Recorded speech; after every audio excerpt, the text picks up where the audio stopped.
अस्सलाम वालेकुम, मैं हूं अरबाब जहांगीर। आप देख रहे हैं मेरा यूट्यूब चैनल असली खबर विद अरबाब जहांगीर। उम्मीद है तमाम देखने वाले खैरियत से होंगे। वर्ल्ड कप में एक के बाद एक भारत 7 मैचेस जीतकर सेमीफाइनल के लिए क्वालिफाई कर चुका है, लेकिन दरअसल भारत जीत नहीं रहा बल्कि उसको जितवाया जा रहा है। और कैसे धांधली करके जितवाया जा रहा है, क्या राज है इसके पीछे, किस तरह से ये गड़बड़ की जा रही है, अब ये सारे इंकशाफात हो चुके हैं। पाकिस्तान के एक वर्ल्ड रिकॉर्ड होल्डर खिलाड़ी ने वो भांडा फोड़ दिया है जो कि भारत की जीत की बुनियाद था। और ये जो भारतीय फास्ट बॉलर्स हर पिच पर जहां खुद उनके बैटर्स 3-3 साढ़े 300 रन बना रहे थे, दूसरी टीमों को कैसे वो 50-50 पर आउट कर रहे हैं और बड़ी से बड़ी टीम को वो 200 रन तक नहीं पहुंचने दे रहे, इसका राज अब खुल चुका है। हकीकत से अब पर्दा उठ चुका है। इस वीडियो में सारी डिटेल मैं आपके सामने रखता हूँ। वीडियो आप पूरी देखेंगे तो आपको अंदाज़ा हो जाएगा कि किस तरीके से, किस गठजोड़ के साथ और किस तरह एक पूरा एक सिस्टम में गड़बड़ पैदा करके भारत ने इसको मुमकिन किया है। खिलाड़ी का नाम भी मैं आपको बताता हूँ, उनकी की गई गुफ्तगू से भी आपको मैं इस वीडियो में आगाह करता हूँ और क्या क्या उन्होंने इंकशाफात किए हैं और किस तरह से उन्होंने भारत की इस धांधली को, इस बेईमानी को पकड़ा है। इस वीडियो में सारी डिटेल्स आपसे शेयर करते हैं। अगर आप चैनल पर नहीं तो चैनल ज़रूर सब्सक्राइब कर लें, बेल आइकॉन प्रेस कर दें ताकि इस जैसी मज़ीद तमाम वीडियोज़ आप तक फौरी और बर वक्त पहुँचती रहें। तो पाकिस्तान के साबिक टेस्ट क्रिकेटर हैं हसन रज़ा, जो कि जिन्होंने वर्ल्ड रिकॉर्ड बनाया था जब 1996 में वो टेस्ट क्रिकेट खेले, तो पाकिस्तान के कम उम्र तरीन टेस्ट क्रिकेटर होने का उनको एजाज़ हासिल है। और सिर्फ पाकिस्तान में नहीं बल्कि दुनिया भर में उन्होंने क्रिकेट खेल रखी है। लीग क्रिकेट में एक वक्त में वो बहुत बड़ा नाम समझे जाते थे। ये लीग क्रिकेट, ये T20 लीग्स की मैं बात नहीं कर रहा, बल्कि वो लीग क्रिकेट जो कि बड़ी क्वालिटी क्रिकेट हुआ करती थी और जिसमें फ़र्स्ट क्लास मैचेस यानी 4 रोज़ा मैचेस हुआ करते थे। पूरी दुनिया में बहुत ममालिक में उन्होंने लीग्स खेली और बड़ी उन्होंने उसमें सेंचुरीज़ भी स्कोर की हैं। अब एक टीवी चैनल पर ज़ाहिर है कि वर्ल्ड कप के हवाले से मुसलसल रोज़ाना की बुनियाद पर ट्रांसमिशंस होती हैं और उसमें फिर मैचेस देखकर और मैचेस से मुतालिक बात की जा रही है। तो ये जो भारतीय बॉलर्स इस वक्त जो आप मोहम्मद शामी या मोहम्मद सिराज, ये बड़े आम से बॉलर हैं। ये कोई, इनमें कोई ऐसे सुरखाब के पर नहीं लगे हुए कि ये डेड पिचेस पर ऐसी बॉलिंग करेंगे। IPL में जो इनको मार पड़ती है सबने देखा है, दूसरे मुल्कों में जाकर इनका क्या हाल होता है सबको अंदाज़ा है कि ये, क्योंकि इंडिया की बॉलिंग हमेशा से बहुत ही मीडियोकर, बड़े एवरेज बॉलर्स उनके पास रहते हैं। कभी कोई फास्ट पेसर्स ऐसे नहीं होते। बुमराह एक थोड़ा एक बेहतर क्वालिटी बॉलर है, लेकिन वो लेवल नहीं है कि जो जिस तरह की परफॉर्मेंसेस और इन डेड पिचेस पर इस वक्त नज़र आ रही हैं। तो ये हसन रज़ा की जानिब से ये इंकशाफ किया गया है कि इस टूर्नामेंट में 10 टीमें हैं और 9 टीम्स को जो बॉल्स दी जा रही हैं उनकी क्वालिटी और जो उनकी साख्त है, जो सिचुएशन है, वो बिल्कुल अलग है। उनकी कंडीशन बिल्कुल अलग होती है। और इंडिया को जो बॉल्स दी जा रही हैं बॉलिंग करते हुए, नहीं जब जसप्रीत बुमराह, मोहम्मद शामी और फिर मोहम्मद सिराज बॉलिंग करने के लिए आते हैं, तो उस वक्त अब ये BCCI की तरफ से हो रहा है, ये इवेंट तो वैसे ICC का है या ICC की तरफ से हो रहा है। BCCI या ICC को अलग अलग क्या समझना, चूँकि पूरी दुनिया को पता है कि ये तो एक ही हैं। यानी आप ICC कह लें तो उसका मतलब BCCI है, या BCCI कह लें तो उसका मतलब ICC ही है।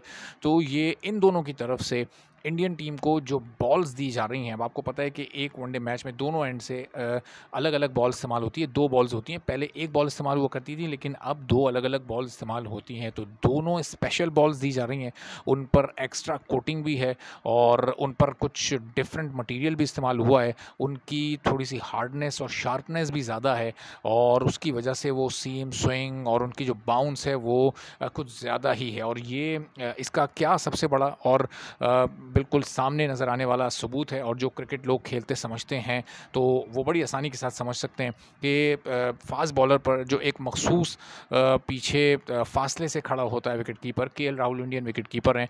तो अब जसप्रीत बुमराह में या मोहम्मद शामी में या मोहम्मद सिराज में कोई ऐसा एक्सप्रेस पेस बॉलर नहीं है कि जो कोई 160 की स्पीड से या 160 से ऊपर की स्पीड से बॉल कर रहा हो, बल्कि ये सारे वो हैं जो हायर 130s में या अर्ली 140s में आते हैं। मैक्सिमम 142, 143 को इसी बॉल में बहुत जान मार दी तो वो कोई 143, 44 तक पहुँचे, वरना इससे ज़्यादा का इनका पेस नहीं है। यानी फास्ट मीडियम बॉलर है, कोई फास्ट बॉलर्स नहीं है। तो उस पर KL राहुल बहुत ज़्यादा पीछे खड़े हो रहे हैं, यानी इतना पीछे खड़े हो रहे हैं कि उसमें जो ऑस्ट्रेलियन फास्ट बॉलर्स हैं, जो पाकिस्तान के फास्ट बॉलर्स हैं, जो साउथ अफ्रीका के फास्ट बॉलर्स हैं, उनके विकेट कीपर्स भी जो कि इनसे ज़्यादा एक्सप्रेस पेस रखते हैं वो उतना खड़े नहीं हो रहे। इन डेड पिचेस पर इंडिया 3-3 स्लिप्स लेकर बॉल कर रहा है। अच्छा, बॉल बड़ी डिटेल के साथ हसन रज़ा ने ये तमाम चीज़ें बयान की हैं कि आम तौर पर वो आगे पड़ने वाली बॉल जो हाफ वॉली होती है, वो पड़ने के बाद इतना शार्प सीम और स्विंग लेती है कि वो फौरी तौर पर पीछे निकल जाती है और वो गायब हो जाती है। और कभी-कभी वो